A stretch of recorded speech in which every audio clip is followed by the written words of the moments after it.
misaotranao jeso malalo tsatsizao fotona mamizao ianaranay antongotrao izahay izay mpianatrao koambitenenare jeso malalo izahay iaino tsaranao ka irote niavy aminao itoetsabetsakao amponaya koambitenenare jeso malalo izahay iaino tsaranao ka irote niavy aminao itoetsabetsakao amponaya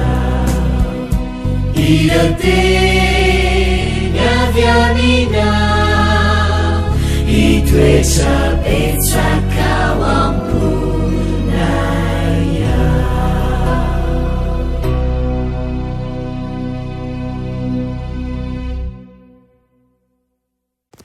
Fahalmeravantsika tsirairay avy indray tonga eto amin'ny fandraisana ny lesona ho an-tanora zokiny isika amin'ity alakamisy ity fifaliana ho anay hatrany ihany koa ny mizaranten'Andriamanitra amintsika.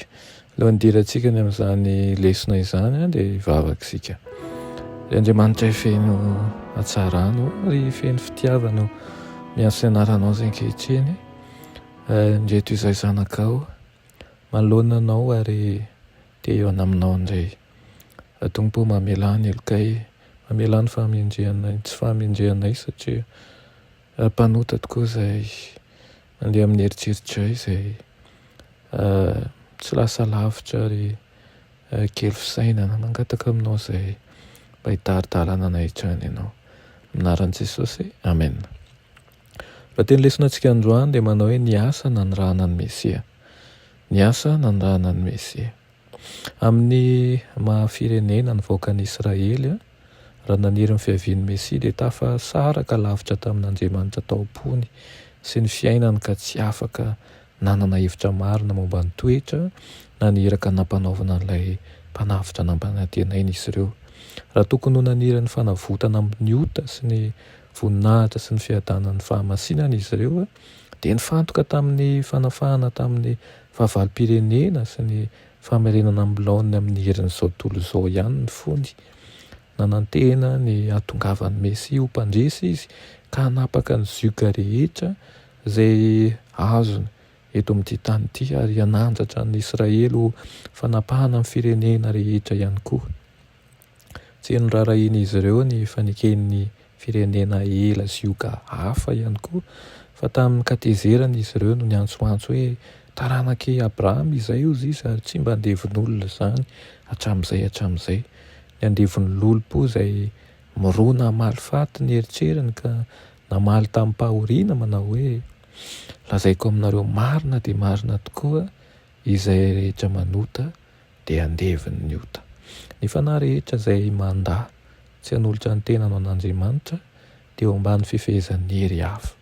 Tsy azy izy mety resaka momba ny fahafahany izy saingy ao anatin'ny fanandevozany faran'izay ratsy indrindra, faran'izay zokiny. Tsy mahazo mahita ny hakanton'ny fahamarinana izy satria eo ambany fifehezan'ny Satana ny sainy. Ary raha mandoka tena izy fa manaraka ny didi-pitsaran'ny tenany dia mankatony sitrapon'ny andrinany maizina izy fa tsy ny an'Andriamanitra. Kristy tonga hanapaka ny gadran'ny fanandevozana amin'ny ota amin'ny fanahy. Tsy misy faneriterena ny asa fanavotana, tsy misy hery ivelany ihany koa izay ampiasaina. Eo ambanin'ny fitaren'Andriamanitra dia avera malalaka ny olona hisafidy izay eken'ny finoany, eken'ny fony ao amin'ny fiarovana mitranga rehefa mitolo-batana amin'ny Kristy ny fanahy dia misy ny fahatsapana fahafahana ambony indrindra. Ny fandroahana ny fahotana dia asa ny fanahy mihitsy. Marina fa tsy manana fahefana hanafaka ny tenantsika amin'ny fifehezan'ny Satana isika fa rehefa maniry ny ho afaka amin'ny fahotana isika ary ao anatin'ny filantsika lehibe izany dia miantso hery avy amin'ny tenantsika sy ambonin'ny tenantsika isika dia ny herin'ny fanahy dia feno hery masin'ny fanahy masina ary mankatony baiko amin'ny fanahy masina izy ireo. Sitrapo amin'ny fanatanterahana ny sitrapon'Andriamanitra zany. Dia mpamaranana dia izao ny tsara ho fantatra fa ny hany fepetra ahafahan'ny fahafahan'ny olombelona ho tonga anankiray ao amin'ny Kristy dia ny marina hozy izy no ahafaka anareo tsy ho andevo dia Kristy zany no fahamarinana.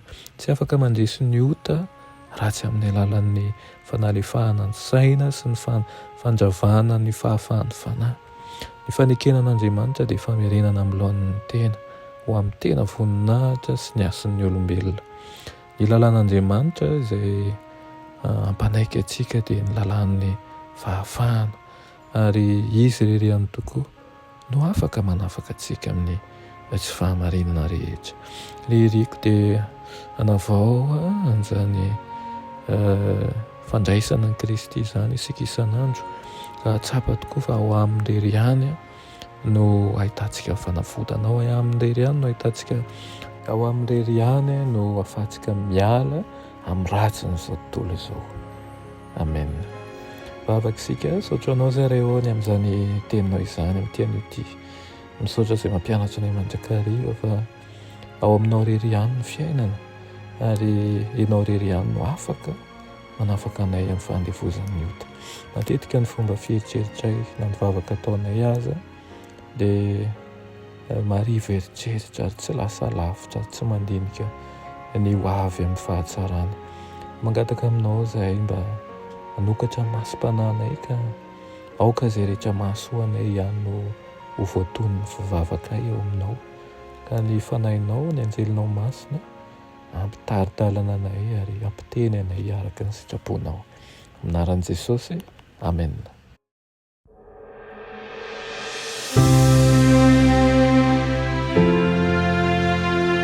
Mianatra eo an-tongotry Jesosy isan'andro.